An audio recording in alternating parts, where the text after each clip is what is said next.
नमस्कार, मैं दीपक कुमार आप सभी का स्वागत करता हूं दादा डायलॉग में। दोस्तों, इस देश में विपक्षी एकता के नाम पे चल रहे नाटक का, ड्रामा का अंत बहुत ही जल्दी और बहुत ही बुरे तरीके से होने वाला है,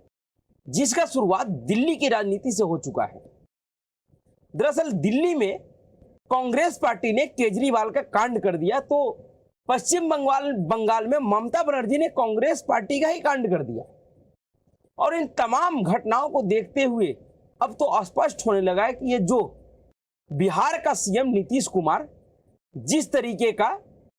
एक ड्रामा कर रहा है इस देश में विपक्षी एकता करने का, उसके इस मुहिम को जबरदस्त झटका लगने वाला है और बहुत ही बुरे तरीके से झटका लगेगा। जी हां, दरअसल दिल्ली में 10 मई को सुप्रीम कोर्ट का एक आदेश आया था और वो आदेश था दिल्ली सरकार के पक्ष में, अरविंद केजरीवाल एवं उनके उस गैंग के पक्ष में, जिसमें सुप्रीम कोर्ट ने कहा था कि दिल्ली में अफसरों के ट्रांसफर पोस्टिंग का तबादले का जो शक्ति है दिल्ली सरकार के पास होगी और दिल्ली सरकार दिल्ली के अफसरों का ट्रांसफर पोस्टिंग कर सकता है।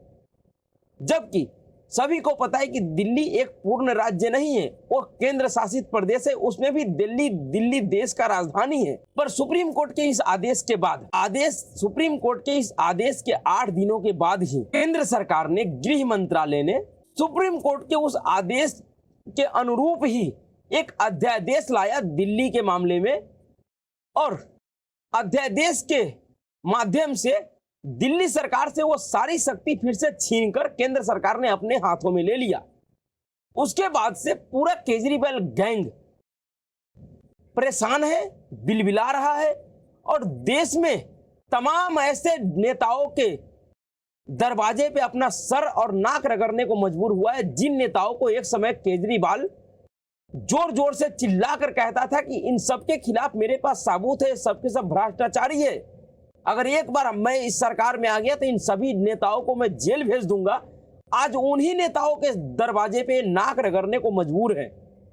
दर दर भटक रहे हैं कुछ ऐसे राजनीतिक दल जिनकी खुद की हैसियत इतनी नहीं है कि वो केजरीवाल को किसी तरीके का सहायता दे सके, लेकिन वो आश्वासन जरूर दिया है। लेकिन राज्यसभा में जो सबसे बड़े विपक्ष के पार्टी है और देश की जो तथाकथित पुराना राजनीतिक पार्टी कांग्रेस पार्टी है, वो कांग्रेस पार्टी ने केजरीवाल एंड गैंग को आज जोरदार झटका दिया है। और वो झटका कैसे दिया है? दरअसल अभी 2 दिन पहले अरविंद केजरीवाल ने केंद्र सरकार के उस अध्यादेश के खिलाफ राज्यसभा में विपक्षी दलों के समर्थन जुटाने के लिए जो दर दर भटक रहे हैं, उसी मुहिम में उसने कांग्रेस पार्टी से भी समर्थन मांगा था कि आप राज्यसभा में इस अध्यादेश के विरोध में मेरा समर्थन कीजिए, जिससे यह अध्यादेश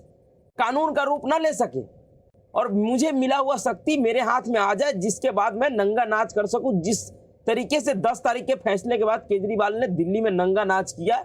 कि कैसे इन्होंने उस फैसले के बाद दिल्ली में उन तमाम अफसरों का ट्रांसफर आनन फानन में करना शुरू कर दिया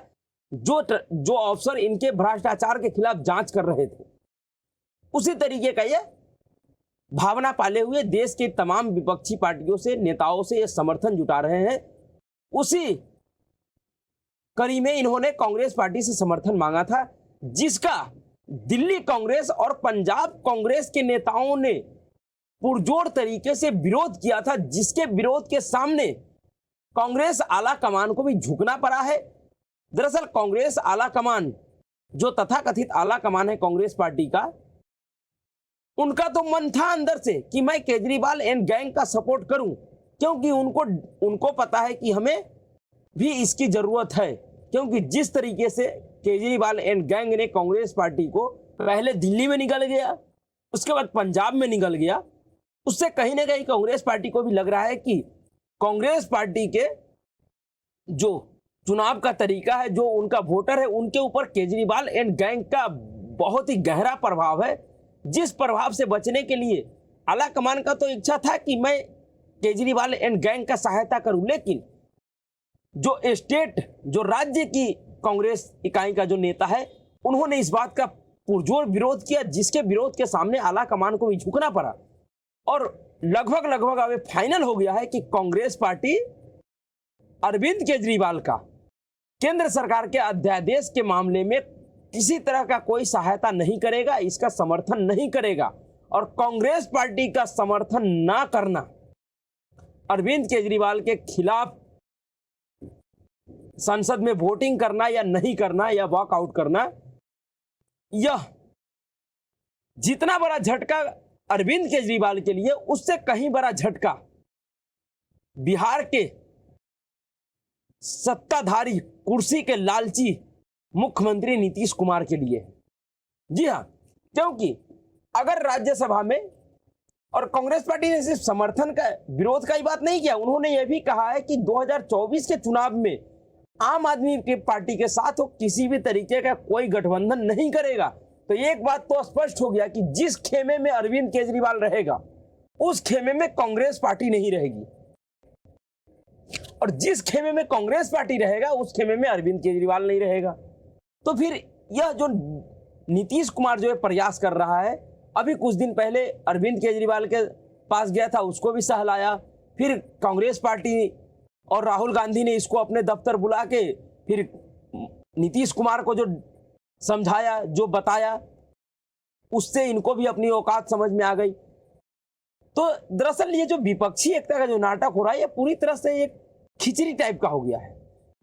समझ में ही नहीं आ रहा है कि विपक्षी एकता में कौन साथ में रहेगा, कौन विरोध में रहेगा, और कौन किसके साथ रहेगा और कौन किसके विरोध में रहेगा। इधर दिल्ली में अरविंद केजरीवाल और कांग्रेस पार्टी के बीच में जो ये खींचातानी चल रहा था, उसी दरमियान पश्चिम बंगाल में टीएमसी ने कांग्रेस पार्टी को फिर से निपटा दिया। और कैसे? दरअसल फरवरी के महीने में पश्चिम बंगाल के सागर दीघी में एक उपचुनाव हुआ था, जिस उपचुनाव में कांग्रेस पार्टी और जो लेफ्ट पार्टी का जो गठबंधन था, जो उसका उम्मीदवार था, उसकी जीत हुई थी उस उपचुनाव में, जिसके वजह से ममता बनर्जी पूरी तरह से घबराई हुई थी। कांग्रेस पार्टी के जीत की वजह से ममता बनर्जी बहुत ही परेशान थी। उस उपचुनाव में उस क्षेत्र में ममता बनर्जी हारी, जिस क्षेत्र में टीएमसी का वर्चस्व था, लेकिन उस सागर दीघी सीट पे कांग्रेस पार्टी का उम्मीदवार जीत गया था, और उस उम्मीदवार को आज टीएमसी ने अपने पार्टी में शामिल कर लिया। और वह उम्मीदवार जो कहा है, वह गौर करने वाली बात है, जिससे स्पष्ट होता है कि किस तरीके से